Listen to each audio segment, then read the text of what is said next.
សន្ទូចអូនអង្គុយស្ទូចវងត្រីបងពុនលួចពួយរំពៃសំរងចរណៃស្រស់ស្រទុនបងគ្វីលក្របីសំណាងជួបថ្លៃស្រីមានមុនឲ្យបេះដូងអារម្មណ៍ទីងធូជួបស្នេហ៍ដំបងញ័រសពកាយដូចភ្លៀងជន់លិចស្រែសន្ទូងមុំអើយសូរងំហ៊ីងយំឆ្លងឆ្លើយសន្ទូងដងហើយភ្លៀងប្រណី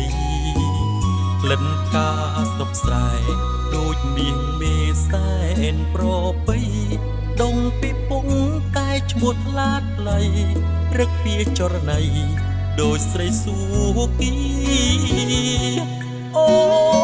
នអើយសូមឆ្លើយនឹងប្រម្នាក់នេះដែលលួចស្នេហ៍ពើឆោវីបឹងព្រះពីនិយាយសាសងថាចិត្តរៀមបិទស្នេហ៍ពេញបេះដូងប្រាប់ស្រីយល់ផងដឹងទេនួនល្អងបងលួចស្នេហ៍សាបេះដូងញើតាមក្តាមខ្ចងឆ្លងទៅសូមបើកវាបេះដូងពើ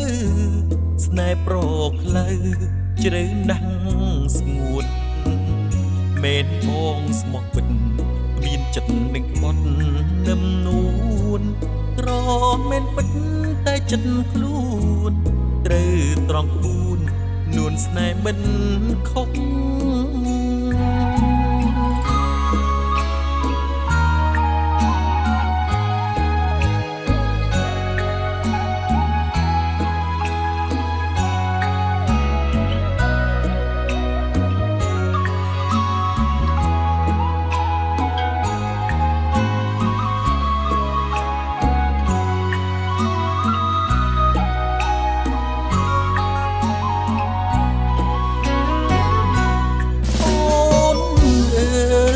សូមឆ្លើយនឹងប្រងម្នាក់នេះ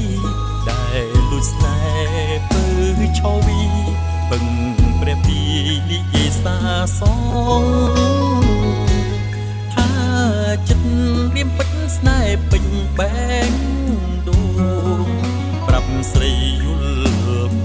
ងដឹងទេនួនអងបងលួចស្នេហ៍សា